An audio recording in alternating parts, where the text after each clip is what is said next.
चंद्रकांत पाटील लयच लांब जायला लागला हो आता. असा शब्द वापरला का त्यांनी?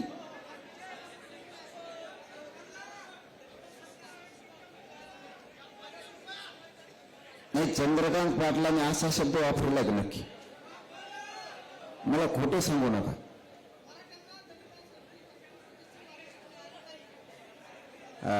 असं म्हणा ना, तुम्ही प्रश्न आधी उलटा विचारला होता. मी तर चंद्रकांत पाटलाचा आत्ता नीट उभा केला असता मी लगेच.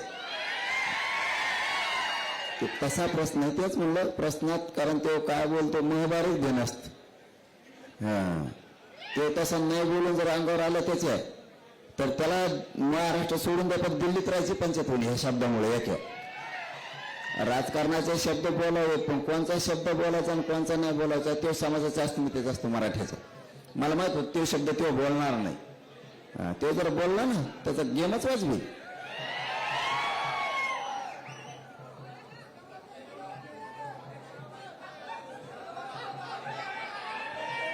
थांबा रे,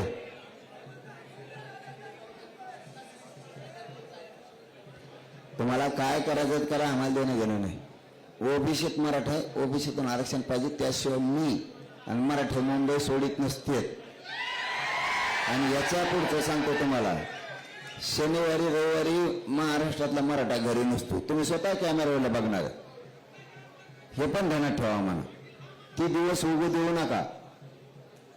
कारण आम्ही एकदा इकडून सांगितलं का शनिवारी या म्हणून, रविवारी या, तर तुम्हाला सांगतो मुंबई तर सोडाच, पण इथून 100-200 किलोमीटर मागं उभा राहावं लागतं. आणि आपण जे बोलतो ते करतो. तुम्ही फक्त पुढच्या शनिवार रविवारी बघा.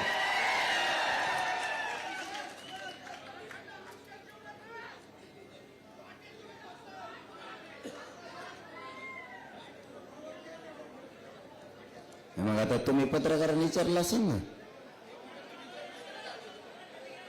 मग याच्यामुळे मी लबाड लोक व्यासपीठावर चढून देत नाही. ते मलाही दमनला आम्ही सोबत येतो, तुमच्या मागणी योग्य आहे. कुणाचं नाव घेऊन मग मोठं करण्यात मजा. चला जाऊ द्या, जे म्हणले असतील ते म्हणले असतील त्या सोडून. मी आहे ना खंबीर ओबीसीतून आरक्षण घ्यायला.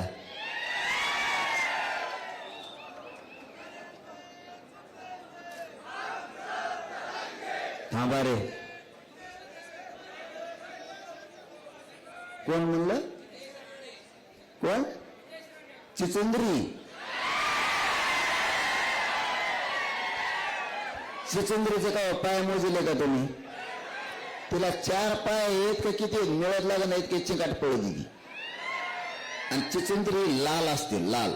ऊन पडलं तरी लाल, हिवाळा असला तरी लाल, आणि पावसाळा असला तरी लाल. आणि काय म्हणती हे सुद्धा कळत नाही चिचुंद्री. नुसती आरडत चलती, नुसती आरडत चलती. त्यामुळे ते त्याचा दोषच नाही. आता एकदा आंदोलन संपू द्या.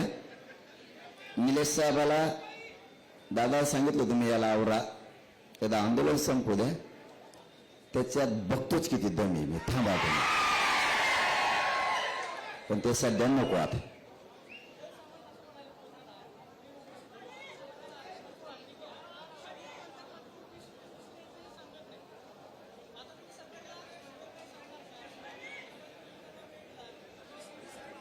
हे लोक ना, राजकारणी लोक नासके असतात. सगळ्यात महत्वाचं समजून घ्या तुम्ही. मंत्री आमदार हे नासके असतात. त्यांना किती समजून सांगितलं तरी ते तुमच्या समोर तरच बोलणार. समजून सांगायला पाहिजे कसं आरक्षण द्यायचं. मग 2 वर्ष काय सांगितलं तुम्हाला? 2 वर्ष काय तुम्हाला नुसतं भातराला ठेवतं का म्हशी? तुम्हाला म्हशी भातराला येत होते का अंतरवाली? तुम्ही सगळ्याला सांगितलं समजून. यांचे ना नीच विचार आहेत बघा. लोकांना ना तळपायचे असे यांचे विचार आहेत. यांना सगळं सांगितलेलं आहे. नको बाबा, चलो धन्यवाद. ना तोंड कोरडं पडायला लागलं आता बस.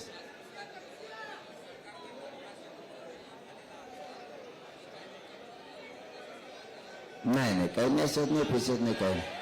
बघू आम्ही कसं मिळायचं. आम्ही पुरे सज्ज झालेलो. फक्त मराठ्यांना पुन्हा सांगतो, सगळ्यांनी तुम्ही शांत राहा. काही झालं आरक्षण तर घेणार आहे, त्याच्यात दुमत. आणि ते पण ओबीसीतूनच घेणार इकडून तिकडून. फक्त तुम्ही शांत राहा. सरकारलाही सांगणार तुमच्याकडे टॅक्स लावायची एक लाईन असती, त्याच्यावर गाड्या लावू द्या पोराला, कमी पडतंय. आता 29 ग्राउंडवर लावलेत, कमी पडायले. तुम्हीच पत्रकार बांधव सांगता का? मला माहित नाही. ते आपल्या साहेबांनी सांगितलं कुंकड पळून गेले, ते पडले काय आहे का? त्यांनी सांगितलं की सगळे पॅक झालं.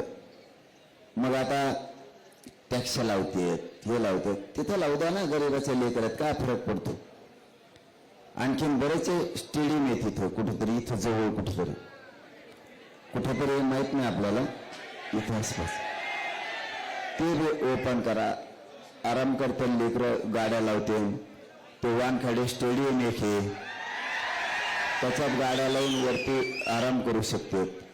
तुम्हाला जेवढे असते तेवढे द्या, पण मराठ्याचा पोराला सांगतो मैदानावर गाड्या लावा, जेणेकरून गाड्या सुरक्षित राहतील. म्हणजे तुम्हाला मुंबईत यायला ताण नाही. गाडी सकट मुंबईला येणं, तुम्ही जरी भिजले तरी तुम्ही रेल्वेनं जाऊन गाडीत झोपू शकता, कपडे बदलू शकता, जेवू शकता. दोन्ही दच म्हणल्यावर लावायला जागा नाही. त्यामुळे हे पण सगळ्यांनी समजून घ्या.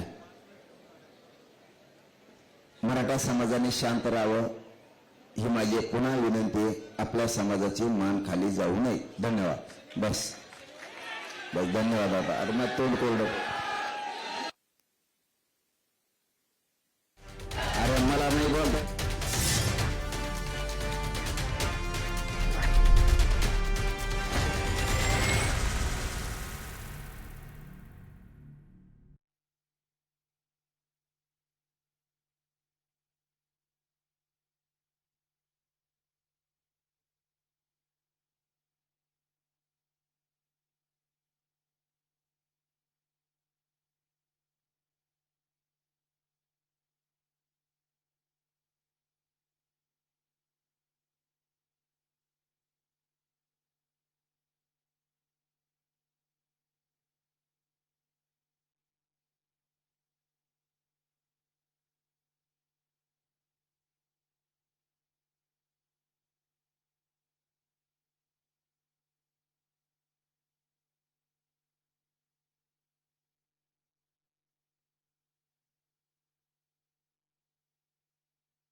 नमस्कार, मी मेघना घाग. मिड डे सुपरफास्ट मध्ये आपलं स्वागत. बुलेटिन मध्ये घेऊया टॉप 50 महत्त्वाच्या बातम्यांचा वेगवान आढावा.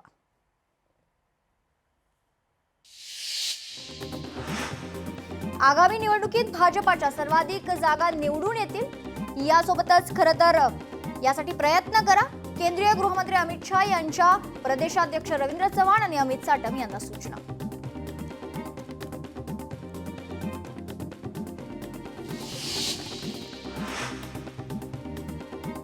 कोरेगाव भीमा आयोगाची उद्धव ठाकरे यांना नोटीस. शरद पवारांनी दंगली संदर्भात पाठवलेलं पत्र सादर करण्याची सूचना.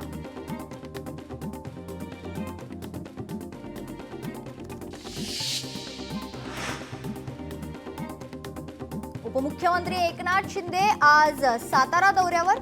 शिंदे आज दरेगावात मुक्कामी असणार आहे. मुंबईत मराठा आरक्षणासाठी आंदोलन सुरू असताना उपमुख्यमंत्री त्यांच्या गावी आल्यानं चर्चांना उधाण.